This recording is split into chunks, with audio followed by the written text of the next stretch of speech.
noite a todos. Obrigado pela presença. Obrigada ao Luiz por prestigiar aqui a nossa Feira do Livro em Foz. É uma honra para a gente recebê-lo e poder ouvir um pouco da trajetória dele, conhecer. Eu acho interessante ele falar para a gente sobre o Flores Artificiais, um livro lançado recentemente. Eu acho que a gente poderia começar por aí e aí depois a gente vai emendando a conversa. Bom, obrigado, boa noite. Bom, eu estive aqui em Foz do Iguaçu, acho que um mês e meio atrás, eu acho, no Sesc. E, então, para mim, voltar aqui é bacana.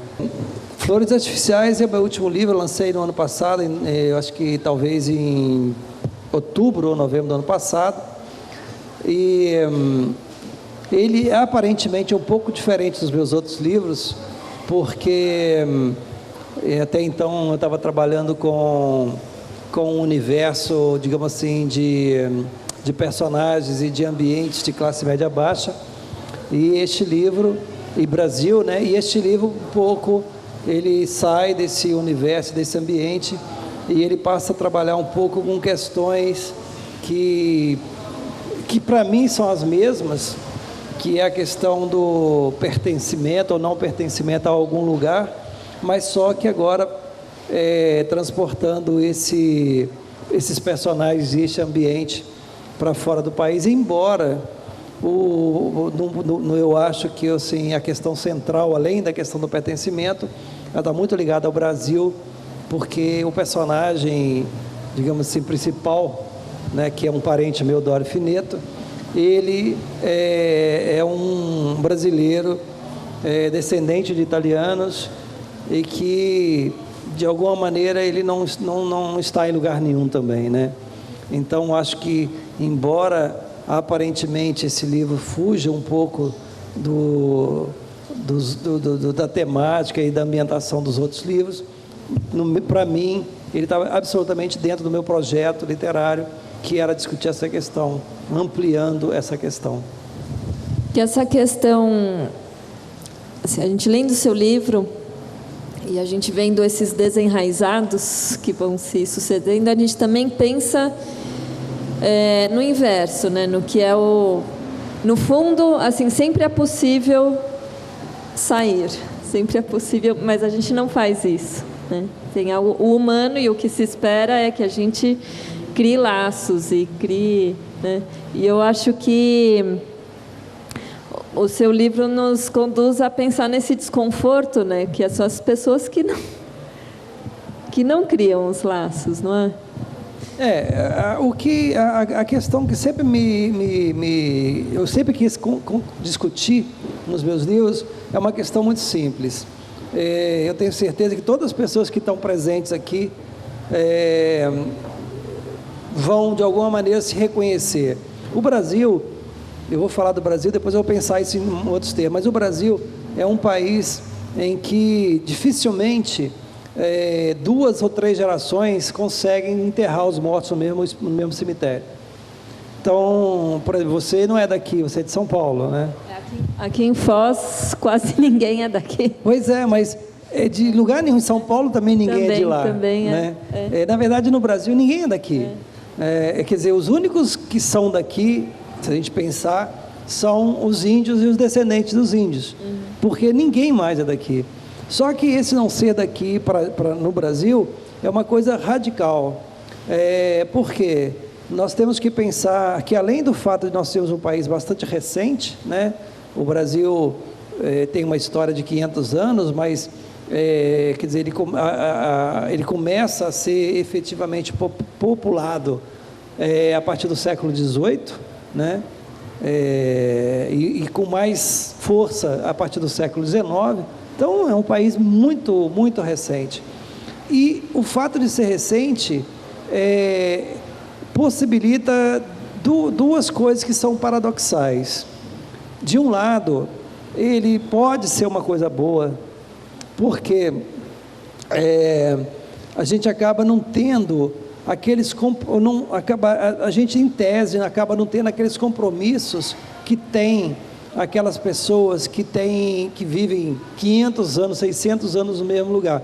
Por exemplo, uma família europeia, qualquer família europeia, mesmo uma família pobre, ela tem uma relação com o seu entorno, de tradição, de responsabilidade, no sentido, digamos, negativo disso, que quase que impossibilita ela de dar passos ousados para frente.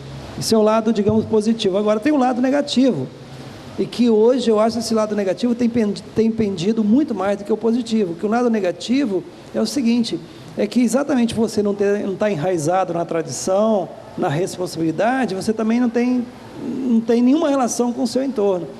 Eu acho, até, não sei se isso é uma grande bobagem minha, pode ser, mas enfim, eu penso assim, que uma das questões mais importantes da violência urbana no Brasil está diretamente ligada a essa coisa do desenraizamento. E por que isso? Pelo fato de que, evidentemente que a violência urbana no Brasil está diretamente ligada à questão do tráfico de droga. Isso é um ponto, ok. Mas ela está também, porque em outros lugares também tem tráfico de droga e nem por isso a violência é tão grande assim. Mas ela está também ligada ao fato de que nós não temos nós não nos reconhecemos no nosso meio, né? Então, uma pessoa, por exemplo, que não é vista, não é reconhecida como ser, ela também não reconhece o outro como ser. Então, muitas vezes a gente vê essas matérias no jornal falando assim, o cara pegou, roubou uma bolsa da mulher e ainda matou a mulher, ela nem reagiu, que absurdo. E é verdade, é um absurdo isso. Mas por que ele fez isso? A gente tem que imaginar o seguinte, um cara que faz isso, ele não reconhece aquela mulher como um ser igual a ele. E provavelmente é porque ele nunca foi reconhecido como um ser igual a ela. Então, essa questão do reconhecimento do outro, essa questão do enraizamento ou do desenraizamento, essa questão de nós não termos uma relação efetiva com uma tradição ou uma relação efetiva com uma responsabilidade com o outro no Brasil, isso tem muito a ver com essa questão do desenraizamento. E eu, quando comecei a escrever, eu pensei exatamente assim, a minha decisão de me tornar escritor, porque foi uma decisão, né? Eu sei que tem muito escritor que fala, quando eu tinha 6 anos eu sabia que queria ser escritor, eu já li em 10 línguas, minha mãe tinha uma biblioteca fantástica, meu pai, eu sei que existe isso. No meu caso não foi absolutamente nada disso. Eu, inclusive, tenho digamos assim, a minha biografia não permitiria isso, né? Eu sou filho de mãe lavadeira de roupas analfabeta e pai pipoqueiro semi-analfabeto, portanto não tem nada dessa história. Mas, quando eu decidi me tornar escritor, então, portanto, foi uma decisão efetivamente, e eu tinha acabado de entrar na faculdade, eu fiz jornalismo na Universidade Federal de Juiz de Fora, então, assim, quando eu acabei de entrar na faculdade e comecei a ler com, digamos assim, com interesse com um olhar interessado à literatura brasileira, aí eu levei um susto. Eu levei um susto primeiro porque eu achei estranhíssimo que eu vinha de uma família de trabalhadores, eu me formei em tornearia mecânica, trabalhei como operário têxtil, depois todas as pessoas que conheciam trabalhavam, e eu achei estranho, a literatura brasileira ninguém trabalha. As pessoas não trabalham, vocês podem ver, as pessoas não trabalham. Se ninguém fala sobre trabalho, ninguém sai para trabalhar, ninguém trabalha, é uma coisa incrível. Eu falei, puxa vida, que estranho, né? Onde que vivem essas pessoas, né?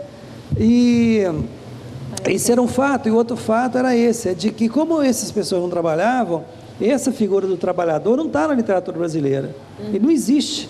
É como se eu sempre tive a impressão assim, que, por exemplo, se um ET chegasse no Brasil e tentasse conhecer a literatura, o Brasil só através da literatura, ele ia conhecer a classe média alta, a classe média média, ia conhecer bandido, que a literatura brasileira adora bandido, mas essa maior parte da população que é de trabalhador, ele não existe.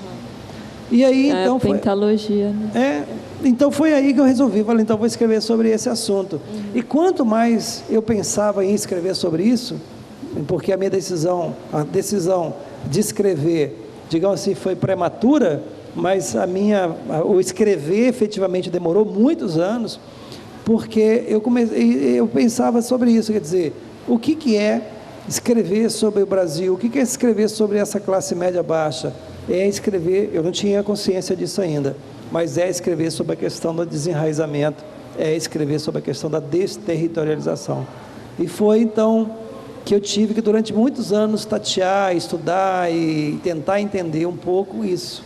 A literatura também é um lugar de investigação, né? Também a ficção permite a gente investigar, uma antropologia especulativa. Eu não tenho dúvida. Para mim, assim, eu não concebo literatura que não seja mergulhada no conhecer, no saber. Desconfio muito da literatura dita intuitiva, ou no cinema intuitivo, não acredito nisso. Inclusive, eu acho estranhíssimo quando colegas meus falam assim, quando eu estou escrevendo, ou mesmo quando não estou escrevendo, não leio muito não, para não me deixar influenciar. Eu acho de uma estupidez tão grande, eu quero exatamente o contrário. Eu quero me deixar influenciar o tempo todo. Por quê?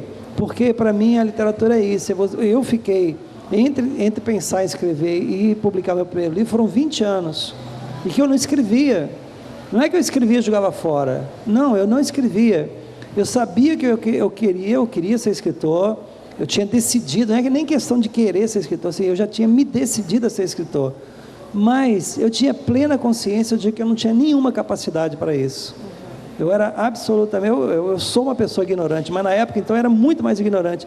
Então assim, eu me preparei, eu estudei, eu fui buscar realmente a maneira que eu achava, digamos assim, aspas, correta, de fazer a minha tentativa de começar a escrever e tal. Então, assim, não foi uma decisão, digamos assim, por vaidade, e nem uma decisão porque eu acho legal. Não, foi uma decisão desse ponto de vista política, no sentido político, no sentido mais amplo mesmo da palavra, né?